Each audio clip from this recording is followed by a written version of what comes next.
प्रिय विद्यार्थियों, एक बार पुनः हम सिंपल प्रेजेंट टेंस के विषय में चर्चा करने के लिए उपस्थित हैं। जैसा कि अभी हम पढ़ रहे थे और मैंने लास्ट में 3 पॉइंट्स पर अपनी बात को छोड़ा था, उसमें मैं सबसे पहले हियर और देयर से स्टार्ट होने वाले सेंटेंस की बातचीत आपसे करने वाला हूँ। यहाँ मैं इनके एग्जाम्पल 7 लिखूँगा क्योंकि ये बातें बिल्कुल हमारे लिए नई हैं। इससे पहले मैंने पॉइंट 1 से लेकर 10 तक की जो बातें की हैं वो आपके कहीं ना कहीं सामान्य जीवन में काम आती रहती हैं, परंतु इन 3 के बारे में क्लास 9th तक अक्सर बहुत सारे विद्यार्थी कुछ पढ़ के ही नहीं आते। तो आप यहाँ चाहे कक्षा 10 के जीपीएस के रेगुलर स्टूडेंट हैं या फिर डेमो के हिसाब से कक्षाएं देखने वाले विद्यार्थी हैं, वो सभी इनको विशेष रूप से देखें, समझें। यहाँ से भी अक्सर हमारे करेक्ट फॉर्म ऑफ वर्ब के एग्जाम्पल्स आते हैं। देखिए, टेंस को हम विशेष रूप से पढ़ते हैं किसके लिए? करेक्ट फॉर्म ऑफ वर्ब के लिए। और जब आप करेक्ट फॉर्म ऑफ वर्ब की बात करते हो तो करेक्ट फॉर्म ऑफ वर्ब के लिए आपको एडवर्ब्स की आवश्यकता भी पड़ती है। जिन विद्यार्थियों को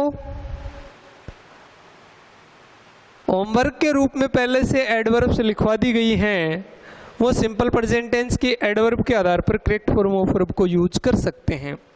परंतु यहाँ जो मैं 3 बातें अभी बताने वाला हूँ, इनमें हमारी करेक्ट फॉर्म ऑफ वर्ब में एडवर्ब कोई ज़्यादा काम नहीं कर पाता। अर्थात हमारी जो एडवर्ब्स हैं, कई बार हमें डेली को देख करके, कई बार समटाइम्स को देख करके जो क्रिया के सही रूप भर के आते हैं, वो सब यहाँ पाए ही नहीं जाते अक्सर।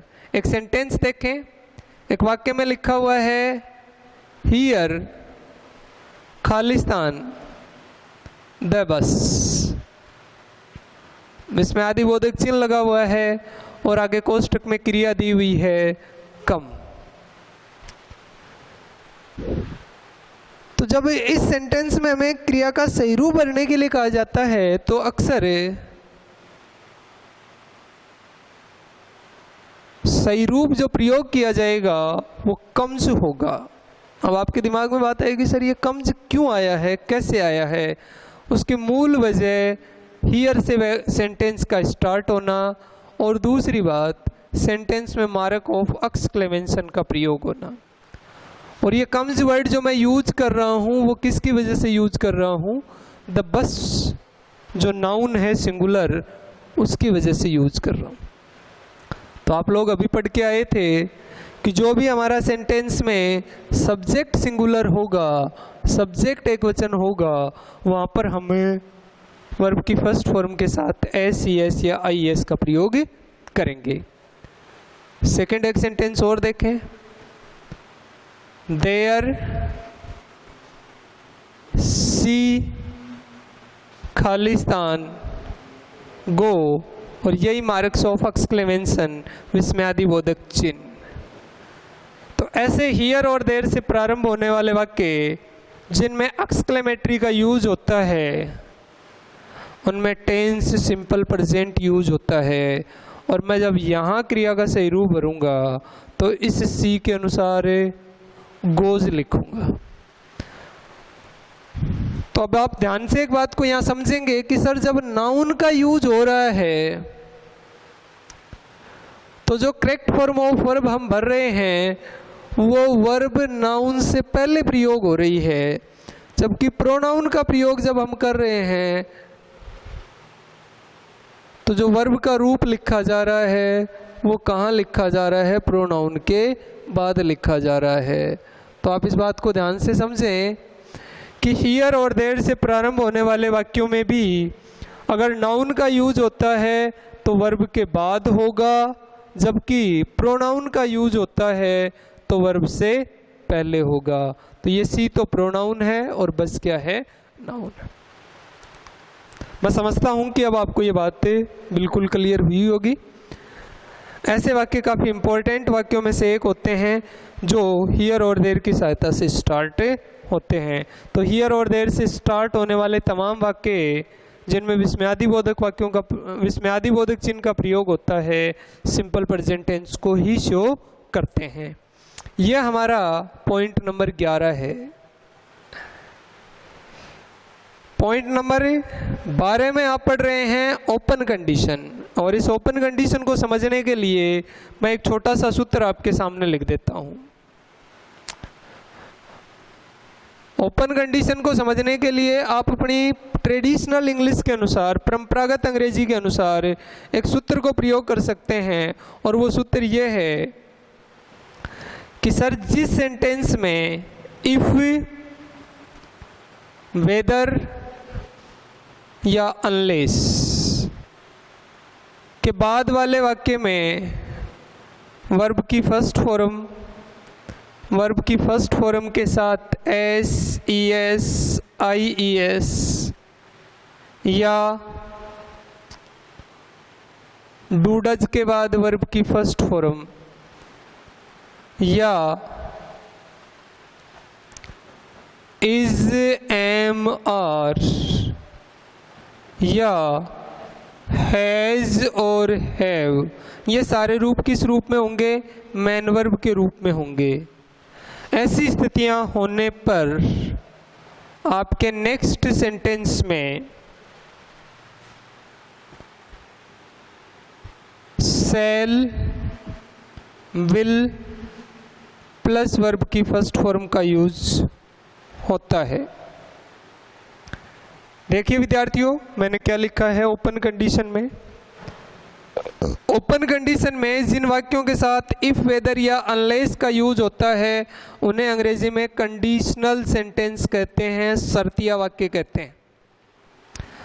आगे हम एक टॉपिक पढ़ेंगे क्लोज, उसमें भी आपको ये नाम अक्सर सुनने के लिए मिलेगा, कंडीशनल क्लोज वाला। ये वाक्य है जिसमें इफ, वेदर या अनलेस का यूज आप कर रहे हो, यह इंग्लिश में कहलाता है कंडीशनल क्लोज। और एक कंडीशनल क्लोज के दूसरी तरफ जो बात होती है उसमें हमारा रिजल्ट आता है, उसे हम रिजल्टिव क्लोज कहते हैं। तो एक कंडीशनल क्लोज में एक तरफ शर्त होती है और दूसरी तरफ परिणाम होता है। जरूरी नहीं है कि ये सेंटेंस हमेशा वाक्य के शुरू में ही आएगा, ये बीच में भी आ सकता है। मेरे कहने का मतलब ये वाली स्थिति बाद में हो सकती है, ये वाली स्थिति पहले हो सकती है। हम ट्रेडिशनल इंग्लिश में ऐसा पढ़ के आते हैं कि sir shall, will plus verb की फर्स्ट फॉर्म हम लोग सिंपल फ्यूचर टेंस में पढ़ के आते हैं। तो एक बार मैं उसी सिंपल फ्यूचर की बातचीत आपसे कर लेता हूं जो आप लोग अभी तक पढ़ा करके आए हो। सिंपल फ्यूचर में सब्जेक्ट आई और वी के साथ शैल का यूज और से सभी कर्ताओं के साथ विल का यूज होता है। और जब हमारे सेंटेंस में शैल और विल के साथ वर्ब की फर्स्ट फॉर्म दे रखी हो और दूसरी तरफ इफ, वेदर या अनलेस वाले वाक्य में क्रिया की स्थिति को ब्लैंक रख रखा हो, तो हम वहाँ पर जो यूज करके आएंगे वो हमारा टेंस कौन सा होगा? सिंपल प्रेजेंट होगा। देखिए कैसे, एक वाक्य में लिखा हुआ है इफ सी खालिस्तान, कोष्टक में मैंने वर्ब लिखी है beat him, comma he will beat her. यह स्थिति हमें पहले से दे रखी हो, ऑलरेडी कंप्लीट हो, और यहाँ अगर करेक्ट फॉर्म ऑफ वर्ब में पूछना चाह रहा हो तो यहाँ जो आप रूप भर के आओगे करेक्ट फॉर्म ऑफ वर्ब का वो होगा beats. If she beats him, यदि वह उसे पीटती है तो वह उसको भी पीटेगा। इस विल बीट को देख करके आप किसका यूज कर सकते हो? बीट्स का यूज कर सकते हो। या फिर इसी सेंटेंस को ऐसे लिख दिया जाए, ही विल बीट हर। तो मैंने सेंटेंस चेंज किए हैं। रिजल्ट वाला जो सेंटेंस है या रिजल्टिव जो क्लॉज है उसको पहले रखा है, कंडीशनल वाले को बाद में रख रहा हूं। If he will beat her if she खालिस्तान बीट हिम। तो आप पाओगे कि इन वाक्यों के क्रम को चेंज करने का फर्क यहाँ इस क्रिया पर नहीं पड़ने वाला है। यहाँ ये जो क्रिया यूज होगी वो इसी सब्जेक्ट सी के अनुसार यूज होगी, और ये सब्जेक्ट सी आपका कैसा सब्जेक्ट है? Singular subject. तो आप इस सूत्र की सहायता से इस बात को याद रख सकते हैं कि इफ, वेदर या अनलेस वाले वाक्य के साथ अगर हमें टेंस प्रयोग करना पड़े तो हम टेंस प्रयोग करके आएंगे सिंपल प्रेजेंट। कब? जब हमारे सेकंड वाले सेंटेंस के साथ शैल या विल के साथ वर्ब की फर्स्ट फॉर्म का यूज हो। इसी का नाम है हमारे अंग्रेजी में ओपन कंडीशन, खुली शर्त। ये जो टॉपिक है वो आप लोगों के लिए क्लोज वाले टॉपिक में भी काफ़ी इम्पोर्टेंट भूमिका अदा करता है। जब आप क्लोज पढ़ते हो तब भी आपकी ओपन कंडीशन वाला वाक्य हेल्प करता है। मैं समझता हूँ कि आपको ये बात भी शायद क्लियर हुई होगी। नहीं होती है आप इसे 2-3 बार देखें, पढ़ें, बार बार देखेंगे और पढ़ेंगे तो ये बात आपको समझ में आ सकती है। थर्ड जो मैंने लिखा है, या 13 नंबर का जो पॉइंट मैंने यहाँ पर लिखा है, उसमें नाम लिखा है जीरो कंडीशन। अभी आप जब सिंपल प्रेजेंट टेंस के टॉपिक को स्टार्ट कर रहे थे, पढ़ रहे थे शुरुआत में, तब यूनिवर्सल फैक्ट की बात कर रहे थे, और इस जीरो कंडीशन को समझने के लिए आपको एक बार पुनः यूनिवर्सल कंडीशन में ही जाना पड़ेगा। जीरो कंडीशन का जो सूत्र है उसमें आप पढ़ते हो कि सर इफ, वेदर और अनलेस वाले वाक्य के साथ तो सिंपल प्रेजेंट टेंस होता ही है। यानी यहाँ तो वर्ब की फर्स्ट फॉर्म के साथ S, ES, i e s, is, am, are, has, have, ये सब पढ़ने ही पढ़ने होते हैं। बल्कि इसके साथ साथ जो सेकंड वाला कंडीशन है जिसमें मैं रिजल्ट की बात कर रहा था, वहाँ भी यही सारी बातें पढ़नी होती हैं। अर्थात वहाँ भी हमें वर्ब की फर्स्ट फॉर्म, उसी वर्ब की फर्स्ट फॉर्म के साथ एस, ईएस, आईईएस या is, am, are, has, have, इन सबको पढ़ना पड़ता है। इसी का नाम अंग्रेजी में है जीरो कंडीशन। ऐसा कब होगा सर? ये जीरो कंडीशन वाली बात कब लागू होगी सर? जब आप किसी यूनिवर्सल फैक्ट को, जब आप किसी सार्वभौमिक सत्य को और कंडीशनल क्लोज के साथ पढ़ना शुरू कर दोगे।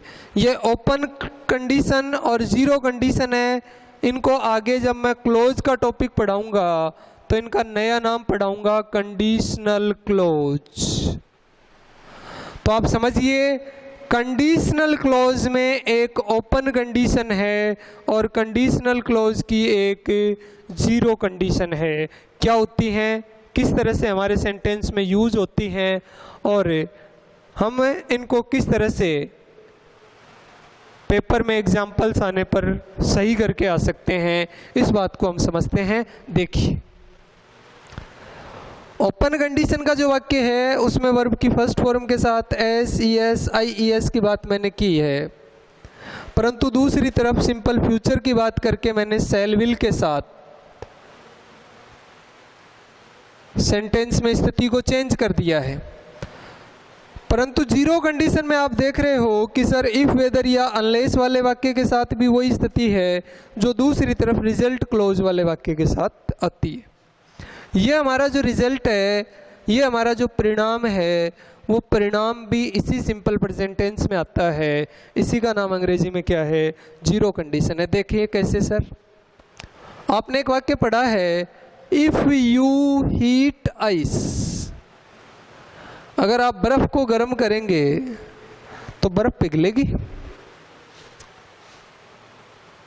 इट खालिस्तान, यहाँ अगर खालिस्तान के बाद अगला आपको कोष्टक में क्रिया मेल्ट देता है और कहता है कि ये क्रिया का सही रूप आप लिख के आइए, तो ये क्रिया का सही रूप होगा मेल्ट्स। ये जो मेल्ट्स आप प्रयोग कर रहे हो उसी का नाम अंग्रेजी में क्या है? जीरो कंडीशन है। इसी सेंटेंस को मैं अगर उल्टा लिखता हूं और ऐसे लिखता हूं, द आइस मेल्ट्स इफ